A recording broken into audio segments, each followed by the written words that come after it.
Welcome back. We continue with our developing story out of Lebanon. Officials are saying that the blast heard near a port in the capital Beirut earlier was an accident, as is in no way terror-related. Several people have been injured. There are reports that scores have been injured, even some reports just moments ago that hundreds of people may have been hurt. Now you can see on your screen massive plumes of smoke could be seen rising above the capital near the port on Tuesday late afternoon local time. These are live images on your screen right now out of Beirut. A large explosion was heard earlier. The damage looks severe, and investigations, of course, are underway in the Lebanese capital. For more on the story, our senior correspondent Owen Alterman joins us again from Petah Tikva. So Owen, the latest developments out of Lebanon obviously shaking the Middle East right now, but it is important to reiterate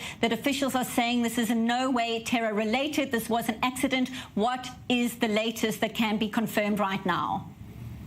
Listen, Benita, we're obviously all trying to understand what the facts are. There's obviously a lot of tension surrounding Lebanon, as there always is, maybe even a bit more right now than usual. And so everyone's curious about what this event is and what happened. As you mentioned, reports of large numbers of casualties, and we obviously hope for all the best for all the people who are wounded. And sadly, if anyone has even been killed, and we hope that everyone gets the medical treatment they need. We're still trying to understand better what happened. The Lebanese authorities have come out and said that this was a fire at a fireworks factory that went awry. But you look at the video, it's obviously a huge blast. So obviously raises questions. I do think if any viewers are thinking it's reasonable to rule out more or less that Israel would be responsible for something like this, the scale of the kinds of casualties that were caused, it seems to me, and again, we have to say everything with great caution as we just don't know many facts, it's just very, very unlikely that the Israeli military or security services would do anything like this that would affect so many innocent people. So again, I think we can cautiously rule that out. But again, what else happened, we don't know. Obviously, again, the authorities on the scene there saying that this was an accident. So let's take a look at a more in-depth development, what's been happening politically within Lebanon in recent weeks. It hasn't been the most stable of times. Bring us up to speed on those developments, Owen. Well, never is stable in Lebanon, Benita, so it's par for the course in that sense. But look, the main backdrop in Lebanon is the economic crisis, which is very, very severe, hitting that country's middle class. Again, Lebanon has a storied middle class. Go back 40 or 50 years, this was the banking hub of the Middle East. Again, those days are long since gone, but the educated middle class has remained, some of the banks too. And so again, the fact that this economic crisis is hitting the country, driving many, many people into poverty, again, against the backdrop, of course, of the pandemic that is hitting economies all over the world. Also, Lebanon having absorbed many, many Syrian refugees, I believe about 1 million refugees from Syria, having crossed that border since the beginning of the war. And again, Benita, don't forget, Lebanon's not a very big country. So an influx like that could really put a strain on its economy and on its ever-sensitive politics. Again, Lebanon, a country that recognizes 17 or 18 religious sects, and they have to share power among them. Obviously, not all in equal measure. Some are much larger than others, but a system that goes back decades for trying to allocate power between Christians, between Sunnis, between Shiites, even among different Christian groups. And so, again, it's very, very hard to manage this country in the best of times, and the economic crisis means that it's not necessarily the best of times either. Owen Alterman, stay with us in Petah Tikva. We've got more to unpack. If you're just joining us now, it's a developing story out of Lebanon. Officials are confirming that the blast heard near a port in the capital Beirut earlier was an accident and is in no way terror-related. Several people have been injured, but there are reports that, in fact, scores and perhaps even close to hundreds of people may have been hurt. These are not confirmed at this hour. Massive plumes of smoke can be seen rising above the capital near the port. This all unfolding on Tuesday late afternoon local time. A large explosion was heard and the damage looks severe. If we take a look at the footage we can see on our screens. For more developments on the story, our correspondent Yotam Confino joins me now in studio. This, of course, happening, Yotam, in just the last hour. Talk us through the latest information. What can we confirm as we look at these dramatic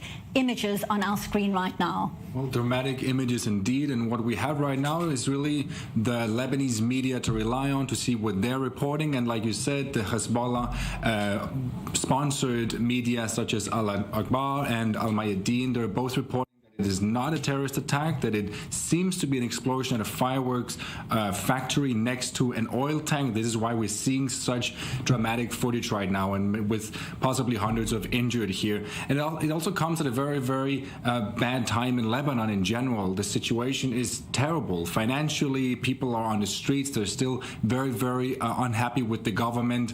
The situation in Lebanon is so tense, and as we also know, not too long ago, there was this border incident with Israel. So really on all levels, Lebanon is struggling. Now they have this mass accident happening in the capital of Beirut. The images on your screen right now are the aftermath after what happened this afternoon, a local time in Beirut. It is so dramatic. It really looks like a scene out of a horror movie. We can see empty, barren land, and really quite a devastating scene. As we keep on saying, we cannot confirm at this point how many people have in fact been hurt, but one can only imagine the emergency teams that are now there on the scene trying to help the scores of people that are injured right now. Exactly, and it does really look like a mushroom cloud almost. It really looks like a bomb went off. Obviously, it's not according to the media, but it really looks extremely dramatic, and if anyone has been near this explosion, obviously you will see casualties, you will see many, many injured, and really dramatic, and all we can do right now is rely on the reports coming from the Lebanese media. Those are the ones giving us the information, whether it be the ones who are supported by Hezbollah or the government, it doesn't really matter. Those are the ones that we rely on right now for the latest. And of course there are conflicting reports coming out of Lebanon as we speak on exactly what has transpired, and we will be verifying those claims as we hear them right now. The latest development we're hearing is that Hezbollah may in fact have been involved. Of course, we need to reiterate, we have been saying, officials saying this is in no way terror related.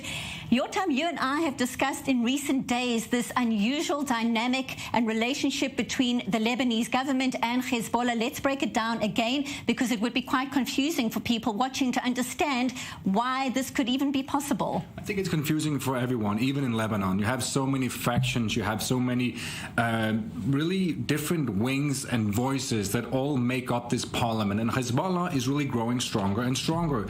It is considered a terrorist organization by the United States, by EU, by Israel, but they have a tremendous amount of power.